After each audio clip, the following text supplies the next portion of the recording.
भक्तों, अगर शनि महाराज की कुदृष्टि किसी भी भक्त पर पड़ जाए तो उसके सभी सुखों का नाश होना तय है। अगर आप चाहते हैं कि कुदृष्टि शनि देव की कभी भी आप पर ना पड़े, आपका जीवन हमेशा सुखद हो और उनकी असीम कृपा आप पर बनी रहे, तो आप शनि देव के इस प्रबल मंत्र का जाप अवश्य करें, क्योंकि यह मंत्र बहुत ही प्रबल और शक्तिशाली मंत्र है। इस मंत्र के नियमित 108 बार जाप करने से जीवन में आ रही बाधा और दुर्भाग्य समाप्त होता है। व्यक्ति की मनोकामनाएं शीघ्र ही पूरी होती हैं। घर में सुख शांति, धन और सौभाग्य बना रहता है। इसलिए प्यारे भक्तों, आप इस मंत्र का जाप अवश्य करें और सच्ची श्रद्धा के साथ करें, क्योंकि इस मंत्र के नियमित 108 बार जाप करने से आपका जीवन सुखों से भर जाएगा और शनि देव की कुदृष्टि कभी भी आप पर नहीं पड़ेगी। इसलिए प्यारे भक्तों, इस मंत्र का जाप अवश्य करें। और अगर आप इस मंत्र का जाप नहीं कर पा रहे हैं तो आप इस वीडियो को अपने मोबाइल फोन पर या स्पीकर पर चलाकर नियमित सुनें, ताकि आप शनि देव की असीम कृपा को प्राप्त कर सकें। और अगर आप शनि देव का आशीर्वाद प्राप्त करना चाहते हैं तो इस वीडियो को लाइक और चैनल को सब्सक्राइब जरूर कर दीजिए और कमेंट बॉक्स में शनि महाराज की जय अवश्य लिख दीजिए। तो चलिए भक्तों, मंत्र का जाप करना प्रारंभ करते हैं। ओम ह्रीं श्रीं शनैश्चराय ऋण विमोचनाय स्वाहा। ओम ह्रीं श्रीं शनैश्चराय ऋण विमोचनाय स्वाहा। ओम ह्रीं श्रीं शनैश्चराय ऋण विमोचनाय स्वाहा। ओम ह्रीं श्रीं शनैश्चराय ऋण विमोचनाय स्वाहा। ओम ह्रीं श्रीं शनैश्चराय ऋण विमोचनाय स्वाहा। ओम ह्रीं श्रीं शनैश्चराय ऋण विमोचनाय स्वाहा। ओम ह्रीं श्रीं शनैश्चराय ऋण विमोचनाय स्वाहा। ओम ह्रीं श्रीं शनैश्चराय ऋण विमोचनाय स्वाहा। ओम ह्रीं श्रीं शनैश्चराय ऋण विमोचनाय स्वाहा। ओम ह्रीं श्रीं शनैश्चराय ऋण विमोचनाय स्वाहा। ओम ह्रीं श्रीं शनैश्चराय ऋण विमोचनाय स्वाहा। ओम ह्रीं श्रीं शनैश्चराय ऋण विमोचनाय स्वाहा। ओम ह्रीं श्रीं शनैश्चराय ऋण विमोचनाय विमोचनाय स्वाहा। ॐ ह्रीं श्रीं शनैश्चराय ऋणविमोचनाय स्वाहा। ॐ ह्रीं श्रीं शनैश्चराय ऋणविमोचनाय स्वाहा। ॐ ह्रीं श्रीं शनैश्चराय ऋणविमोचनाय स्वाहा। ॐ ह्रीं श्रीं शनैश्चराय ऋणविमोचनाय स्वाहा। ॐ ह्रीं श्रीं शनैश्चराय ऋणविमोचनाय स्वाहा। ॐ ह्रीं श्रीं शनैश्चराय ऋणविमोचनाय स्वाहा। ॐ ह्रीं श्रीं शनैश्चराय ऋणविमोचनाय स्वाहा। ॐ ह्रीं श्रीं शनैश्चराय ऋणविमोचनाय स्वाहा।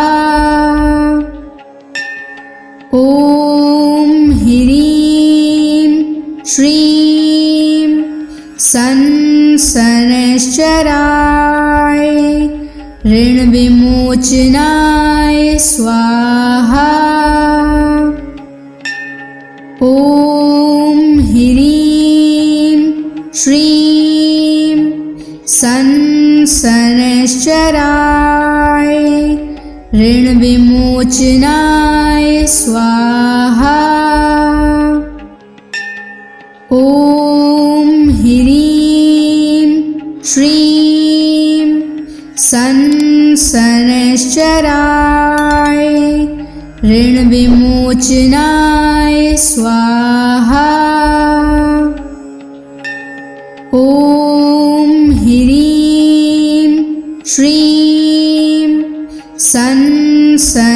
शनैश्चराय ऋणविमोचनाय स्वाहा।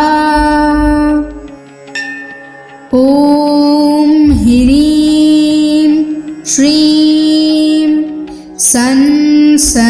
शनैश्चराय ऋणविमोचनाय स्वाहा। ॐ ह्रीं श्रीं शनैश्चराय ऋणविमोचनाय स्वाहा। ॐ ह्रीं श्रीं शनैश्चराय ऋणविमोचनाय स्वाहा। ॐ ह्रीं श्रीं शनैश्चराय ऋणविमोचनाय स्वाहा। ॐ ह्रीं श्रीं शनैश्चराय ऋणविमोचनाय स्वाहा। ॐ ह्रीं श्रीं शनैश्चराय शनैश्चराय ऋणविमोचनाय स्वाहा। ॐ ह्रीं श्रीं शनैश्चराय ऋणविमोचनाय स्वाहा। ॐ ह्रीं श्रीं शनैश्चराय ऋणविमोचनाय स्वाहा। ॐ ह्रीं श्रीं शनैश्चराय ऋणविमोचनाय स्वाहा। ॐ ह्रीं श्रीं शनैश्चराय ऋणविमोचनाय स्वाहा। ॐ ह्रीं श्रीं शनैश्चराय ऋणविमोचनाय स्वाहा। ॐ ह्रीं श्रीं शनैश्चराय ऋणविमोचनाय स्वाहा।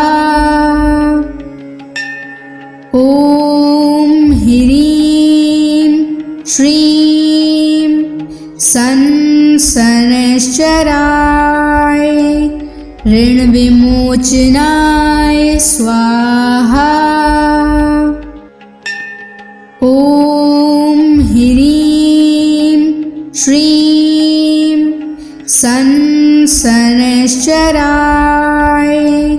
ऋणविमोचनाय स्वाहा। ॐ ह्रीं श्रीं शनैश्चराय ऋणविमोचनाय स्वाहा। ॐ ह्रीं श्रीं शनैश्चराय ऋणविमोचनाय स्वाहा। ॐ ह्रीं श्रीं शनैश्चराय ऋणविमोचनाय स्वाहा। ॐ ह्रीं श्रीं शनैश्चराय ऋणविमोचनाय स्वाहा। ॐ ह्रीं श्रीं शनैश्चराय ऋणविमोचनाय स्वाहा। ॐ ह्रीं श्रीं शनैश्चराय ऋणविमोचनाय स्वाहा। ॐ ह्रीं श्रीं शनैश्चराय ऋणविमोचनाय स्वाहा। ॐ ह्रीं श्रीं शनैश्चराय ऋणविमोचनाय स्वाहा। ॐ ह्रीं श्रीं शनैश्चराय ऋणविमोचनाय स्वाहा। ॐ ह्रीं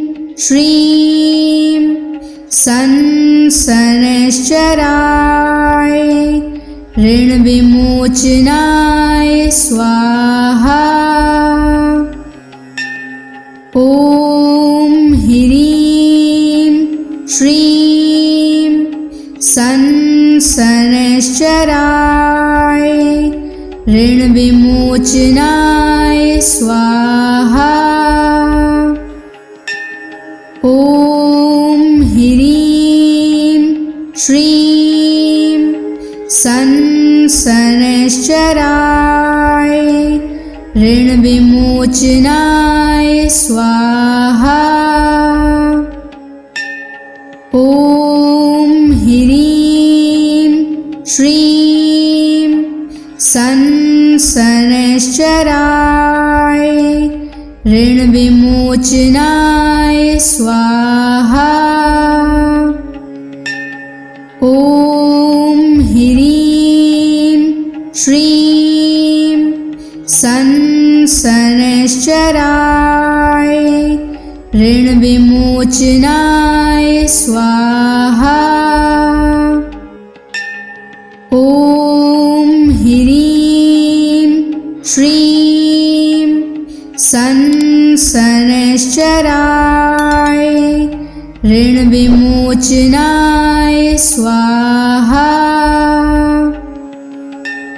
ॐ ह्रीं श्रीं शनैश्चराय ऋण विमोचनाय स्वाहा।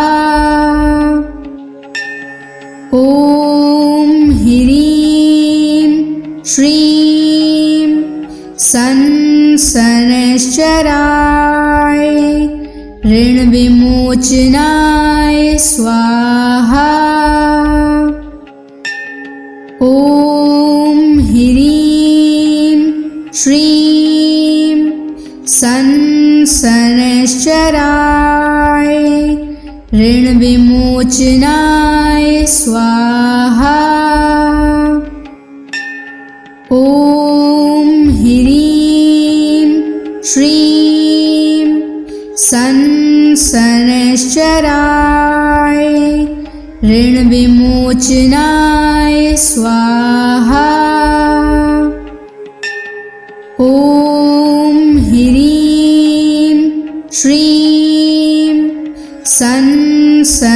शनैश्चराय ऋण विमोचनाय स्वाहा। ॐ ह्रीं श्रीं शनैश्चराय ऋण विमोचनाय स्वाहा। ॐ ह्रीं श्रीं शनैश्चराय ऋण विमोचनाय स्वाहा। ॐ ह्रीं श्रीं शनैश्चराय ऋण विमोचनाय स्वाहा। ॐ ह्रीं श्रीं शनैश्चराय ऋण विमोचनाय स्वाहा। ॐ ह्रीं श्रीं शनैश्चराय ऋण विमोचनाय स्वाहा। ॐ ह्रीं श्रीं शनैश्चराय ऋण विमोचनाय स्वाहा। ॐ ह्रीं श्रीं शनैश्चराय ऋण विमोचनाय स्वाहा। ॐ ह्रीं श्रीं संसनश्चराय ऋणविमोचनाय स्वाहा। ॐ ह्रीं श्रीं संसनश्चराय ऋणविमोचनाय स्वाहा। ॐ ह्रीं श्रीं संसनश्चराय ऋणविमोचनाय स्वाहा। ॐ ह्रीं श्रीं संसनश्चराय ऋणविमोचनाय स्वाहा। ॐ ह्रीं श्रीं संसनश्चराय ऋणविमोचनाय स्वाहा। ॐ ह्रीं श्रीं संसनश्चराय ऋणविमोचनाय स्वाहा। ॐ ह्रीं श्रीं संसनश्चराय ऋणविमोचनाय स्वाहा। ॐ ह्रीं श्रीं संसनश्चराय ऋणविमोचनाय स्वाहा। ॐ ह्रीं श्रीं संसनश्चराय ऋणविमोचनाय स्वाहा।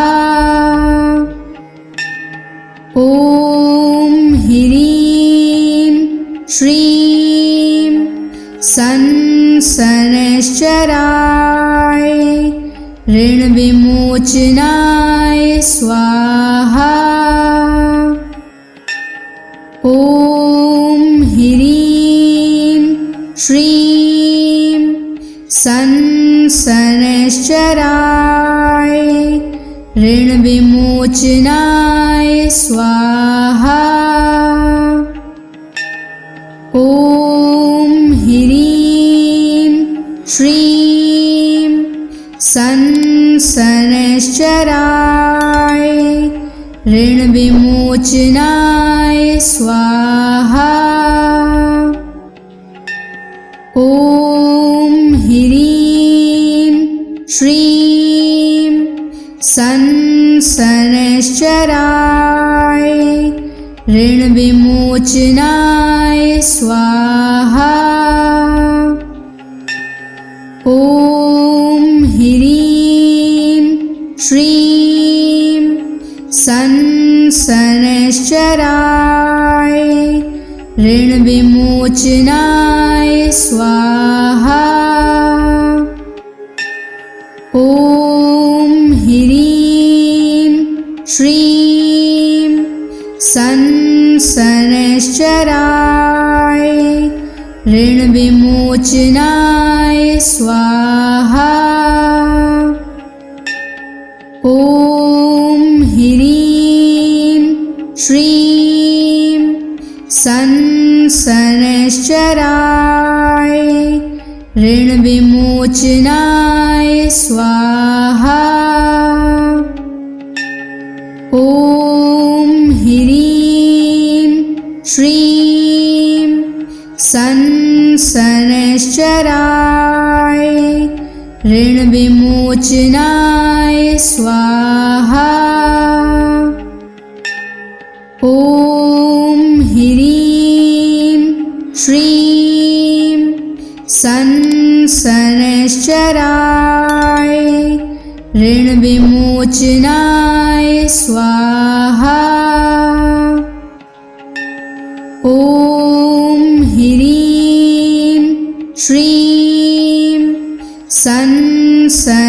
शनैश्चराय ऋणविमोचनाय स्वाहा। ॐ ह्रीं श्रीं शनैश्चराय ऋणविमोचनाय स्वाहा। ॐ ह्रीं श्रीं शनैश्चराय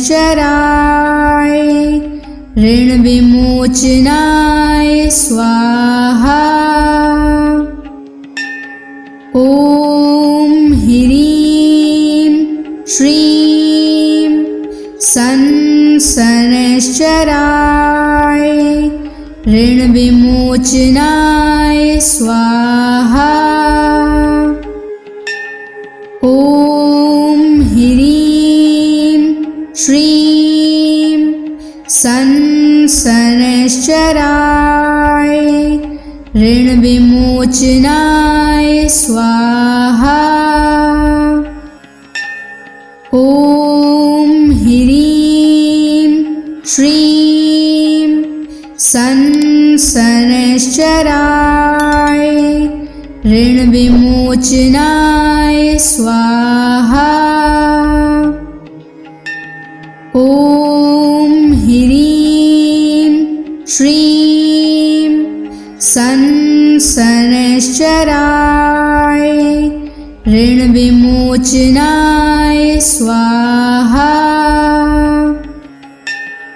ॐ ह्रीं श्रीं शनैश्चराय ऋणविमोचनाय स्वाहा। ॐ ह्रीं श्रीं शनैश्चराय ऋणविमोचनाय स्वाहा। ॐ ह्रीं श्रीं शनैश्चराय ऋणविमोचनाय स्वाहा। ॐ ह्रीं श्रीं शनैश्चराय ऋणविमोचनाय स्वाहा।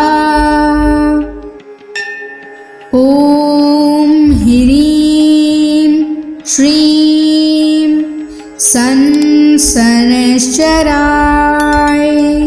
ऋणविमोचनाय स्वाहा। ॐ ह्रीं श्रीं शनैश्चराय ऋणविमोचनाय स्वाहा। ॐ ह्रीं श्रीं शनैश्चराय ऋणविमोचनाय स्वाहा। ॐ ह्रीं श्रीं शनैश्चराय ऋणविमोचनाय स्वाहा। ॐ ह्रीं श्रीं शनैश्चराय ऋणविमोचनाय स्वाहा। ॐ ह्रीं श्रीं शनैश्चराय ऋणविमोचनाय स्वाहा। ॐ ह्रीं श्रीं शनैश्चराय ऋणविमोचनाय स्वाहा। ॐ ह्रीं